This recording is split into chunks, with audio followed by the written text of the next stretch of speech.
it's time to start stitching the Drunkard's Path block. And what I have here is the squared off piece and the rounded piece. In order to stitch the Drunkard's Path, there are a couple of tools that I want to discuss that will probably help. Now, when I stitch the Drunkard's Path, I actually do so without using pins, and I stitch with the squared off piece, this larger piece, on the bottom. You'll see a lot of instructions written where this piece is on the top, or they're using pins, and there's all sorts of methods, but this is the one that I like to use that for me makes it more accurate. The first thing I do to set up my machine actually is to set my machine to a shorter stitch length. So I use a 1.5 millimeter stitch on my machine. It's basically a very small stitch length, and it enables me to stitch without needing to backstitch, and I actually use that for all of my piecing. The other thing that comes in handy is a pair of tweezers. So these tweezers are a little bit of a bent edge. They're very long. These aren't eyebrow tweezers. These are actually sewing tweezers. I believe this pair came with my serger, but you can get them anywhere at any supply shop, and they're about 5 inches long. And I like these because the bent tip helps me to really get underneath the foot and hold the pieces as I'm stitching them. And so you'll see how I actually use these tweezers as we go. I also have a 1/4 inch seam guide on my sewing machine. And this foot has a little metal flange on the side, and this is the edge that I stitch up against so that I know that I'm stitching a 1/4 inch seam. The other thing that I have to do in order to use this 1/4 inch foot is I have to move my needle all the way to the right. Every machine is different, so I would really recommend that you look at your own machine and try to see what's the best way for you to get an accurate 1/4 inch seam. It will help you not only for the curve piecing, but it also helps you for regular piecing as well. Now, what I do to prepare these pieces for stitching, and I'm going to zoom out here just so that you can see how I align these pieces. So I'm going to start with this larger piece, and then I take my circular piece, and put that on top. I align the two edges, and what I actually do is I start with my needle in the down position. And so I'm going to just lower my needle here. And the way that I have this aligned is that the larger piece has the curve facing to my right, and the round piece, the 1/4 circle, has the round edge sort of drifting off to the left. So I make sure that the top edges are aligned here. And what I want to do is make sure that this edge on the side is lined up right with that flange of my foot. So I'm going to zoom in here so that you can see that.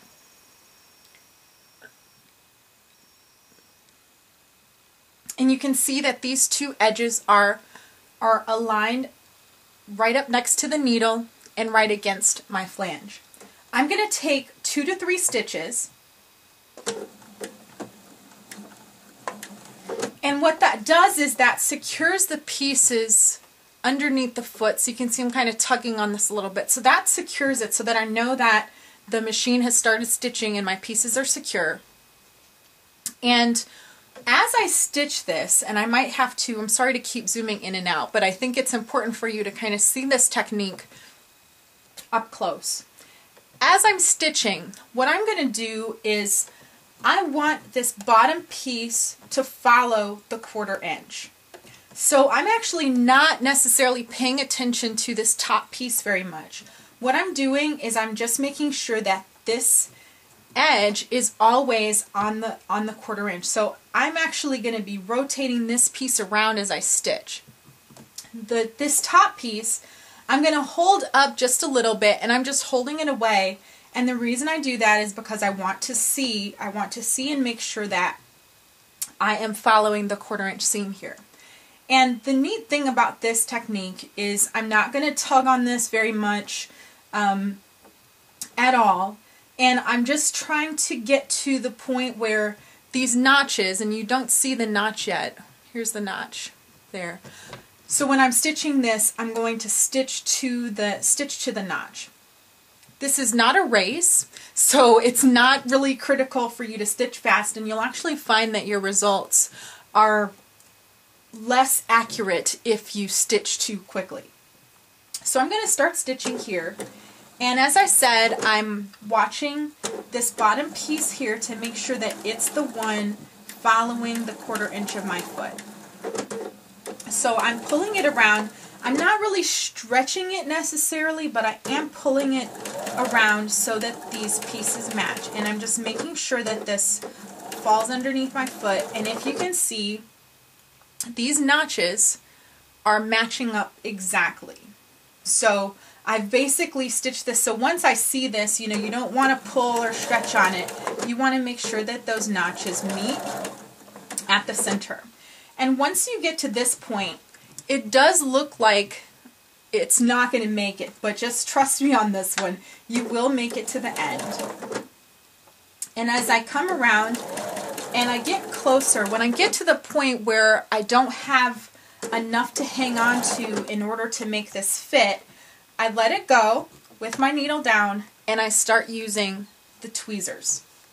So I'm just grabbing this piece and again just hanging on to the top piece, making sure that I can see the bottom piece is at a 1/4 inch, and I'm just going to pull this around. And as I get to the bottom here, you don't want this piece at an angle. You want to pull this around so that your edges are going to match. So I'm actually pulling further out, so I'm not pulling next to the foot. I'm pulling on the tweezers a little bit further out here, and I'm just bringing this around to make it square, to square it off. And as I pull this around, like I said, you don't want to stretch it to pull it. You're just pulling on it to make it go square. And I finish that off. So I'm going to do one more here and do this a little bit faster and probably stop talking so that you can see this. But I want you to just see this getting stitched again so that you can see this start to finish a little bit faster. So again, a couple of stitches to secure it, and then I start rotating the bottom to make sure that it is always following the 1/4 inch seam. Again, it's not a race, it's not speeding, it's not super fast. You want to make sure that you have control, make sure that your notches are going to meet. Stitch to the notch, and sometimes my flange likes to get caught over the top of the notches, but I'm stitching to the notch, and again making sure that it's following that 1/4 inch. And when it gets to the point where I can't hold it anymore, I'm holding this out a little bit further so I can make it round or make it square to the edge. And again, I'm still watching this bottom edge to make sure that it's at the 1/4 inch, and just bringing this around and stitching it through. So let's pull these off the machine so you can actually see that 1/4 inch, because I want you to be able to see how accurate this is. So there is my 1/4 inch seam. It's a 1/4 inch all the way around. Those are not puckers stitched in. That is a wrinkle, so I don't know if you can see that, but it's not a wrinkle, or it's not a pucker that's stitched in. It's just a wrinkle from when it went underneath the foot there. And when I press this, what I like to do is actually, no matter what color fabric, I like to press toward the larger piece. And the reason that I press toward the larger piece is you can usually, if there's any sort of slack or error that you made in the stitching, what's going to happen is you're actually having this fabric, it's stretching around the curve, and these curves are fairly forgiving, but when you press it this way, the fabric is sort of stretching out into the curve, and it lays a lot flatter.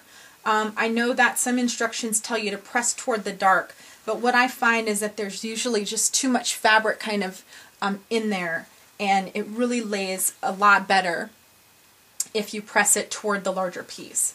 And if you can see here, this isn't super precisely perfect. I think I'm off by like a 1/16 of an inch there. That's not going to really make a difference in the piecing. If you're off by, and that one is perfect, if you're off by any more than say a 1/16 of an inch, it's probably something that you'll want to do over. When these are cut on the die cutter like I cut them, they're cut very accurately, so they should stitch up accurately. There shouldn't be any need to trim these to size because they were cut accurately. If you stitch them accurately, they will come out the way that they're supposed to be. The nice thing about the Drunkard's Path block is that when it's finished, it actually finishes square. So once this is pressed, this will now be a square piece, and the piecing is actually very simple from there. It's all in the layout that you want to do. This curve piecing can sometimes take a little bit to get the hang of, but as with anything, you have a learning curve when you're sewing, so I recommend that you practice this. I do want you to practice on real fabric though. Don't cheap out and just use any old fabric, because what you'll find is that things that are really inexpensive or cheap, they might stretch in ways that you might not find in your regular project. So I recommend that you just buy a little bit more fabric than you need for your project and use that to practice on. And that way you can kind of see how your fabric's going to stitch out, how well it stretches. These are batiks, so they don't stretch as much as some of the quilting cottons do, but they still stretch enough on the bias to be able to make this nice curve. I hope this was informative for you and you'll try this technique for stitching your own curves with the Drunkard's Path.